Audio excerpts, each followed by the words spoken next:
हम सबके अंदर ना एक चाहत होती है कि हमारी बात सुनी जाए, हमें सम्मान मिले और दुनिया पर हमारा एक असर हो। और देखिए, ये कोई आज की ख्वाहिश नहीं है। ये तो सदियों से चली आ रही एक बहुत ही गहरी मानवीय जरूरत है। तो आज हम इसी कला के कुछ टाइमलेस सीक्रेट्स को समझने वाले हैं।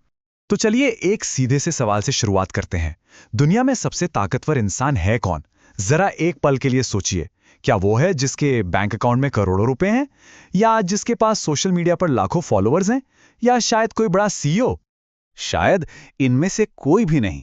क्योंकि असली ताकत वो ताकत जो वक्त के साथ कम नहीं होती बल्कि और मजबूत होती जाती है, वो पैसे या पद में नहीं बसती। वो तो लोगों के भरोसे में, उनके दिल से निकले सम्मान में बसती है। यही तो वो शक्ति है जो दीवारों को नहीं बल्कि दिलों को जोड़ती है। और इस बात को हजारों साल पहले आचार्य चाणक्य बहुत अच्छी तरह समझ चुके थे। उनका मानना था कि असली विजेता वो नहीं जो कोई जंग जीतता है, बल्कि वो है जो लोगों के मन को जीत लेता है। तो आइए आज उन्हीं के दिखाए रास्ते पर चलकर इस साइकोलॉजी को जरा और गहराई से समझते हैं। दूसरों पर असर डालने का जो सफर है ना, वो हमेशा खुद से ही शुरू होता है। किसी और को बदलने की कोशिश से पहले हमें खुद को तराशना पड़ता है। चलिए देखते हैं इस सफर का पहला कदम क्या है। तो पहला और सबसे जरूरी नियम, कम बोलना और ज्यादा सुनना। सोचकर देखिए, जब कोई सिर्फ अपनी बात कहता जाता है तो वो एक ब्रॉडकास्ट जैसा होता है। लेकिन जब कोई खामोशी से ध्यान से दूसरों को सुनता है तो वो एक कनेक्शन बना रहा होता है। सुनने से सामने वाले को महसूस होता है कि उसकी कीमत है, और यही सम्मान धीरे धीरे आपके प्रभाव में बदल जाता है। दूसरा, अपनी वैल्यू बढ़ाइए। खुद को इतना काबिल बनाइए कि आपकी मौजूदगी की एक अहमियत हो। और इसका रास्ता बिल्कुल साफ है। लगातार नई स्किल सीखते रहना, अपना ज्ञान बढ़ाना और जो भी काम करें उसमें महारत हासिल करना। चाणक्य का सूत्र बड़ा सीधा है, काबिल इंसान को मौके नहीं ढूंढने पड़ते, लोग खुद उसे ढूंढते हुए आते हैं। और तीसरा सिद्धांत है अपने इमोशंस पर काबू रखना। जरा उस मीटिंग को याद कीजिए जहां किसी ने गुस्से में चिल्लाना शुरू कर दिया था। क्या उसकी बात में कोई वजन बचा था? नहीं ना। चाणक्य कहते हैं, क्रोध बुद्धि को नष्ट कर देता है। मुश्किल से मुश्किल हालात में भी शांत रहना कमजोरी नहीं है, बल्कि असली ताकत की निशानी है। अच्छा, जब एक बार अपनी बुनियाद मजबूत हो जाए तो अगला कदम आता है दूसरों से जुड़ने का। ये जानते हैं कैसा है? ये एक पुल बनाने जैसा है जो आपकी दुनिया से सीधे लोगों के दिल और दिमाग तक जाता है। तो इसका चौथा सूत्र है लोगों की जरूरत को पहचानना। देखिए, हर इंसान को कुछ ना कुछ चाहिए होता है।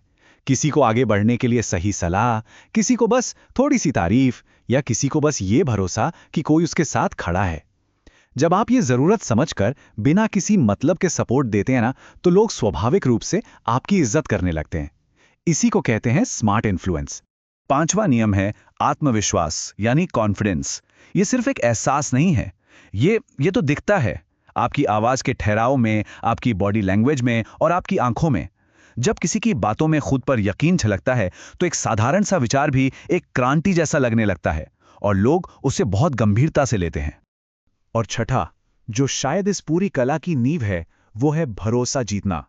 भरोसा वो करेंसी है जिस पर हर रिश्ता चलता है, और इसे कमाने के 3 सीधे सरल नियम हैं। पहला, जो वादा करो उसे पूरा करो।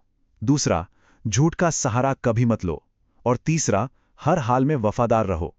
बिना भरोसे के प्रभाव बस एक धोखा है जो ज्यादा देर तक टिकी नहीं सकता।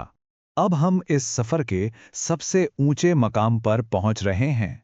एक ऐसी जगह जहां आप सिर्फ एक प्रभावशाली व्यक्ति नहीं, बल्कि दूसरों के लिए एक प्रेरणा बन जाते हैं।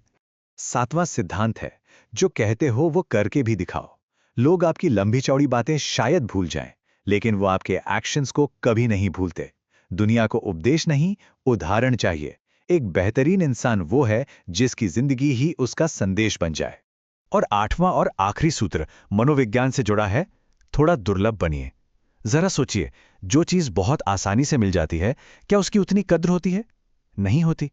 हर किसी के लिए हर समय अवेलेबल रहने से आपकी वैल्यू कम हो सकती है। अपने समय को कीमती बनाइए।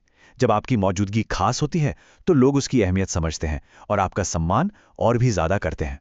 तो इन 8 सिद्धांतों के सफर के बाद अब हम एक सबसे बड़े और गहरे सबक पर पहुंचते हैं, जो इस पूरी बातचीत का सार है, उसका निचोड़ है। इस एक बात को हमेशा याद रखिएगा, असली ताकत किसी को अपनी उंगलियों पे नचाने या कंट्रोल करने में बिल्कुल नहीं है। असली और स्थायी ताकत तो अपने किरदार, अपने ज्ञान और अपने कामों से दूसरों को इंस्पायर करने में है। एक ऐसी प्रेरणा जो लोगों को एक बेहतर इंसान बनने के लिए मजबूर कर दे। तो अब सवाल ये नहीं है कि दूसरों को कैसे प्रभावित किया जाए। असली सवाल तो ये है कि इंसान खुद अपनी जिंदगी की सबसे बड़ी प्रेरणा कैसे बने।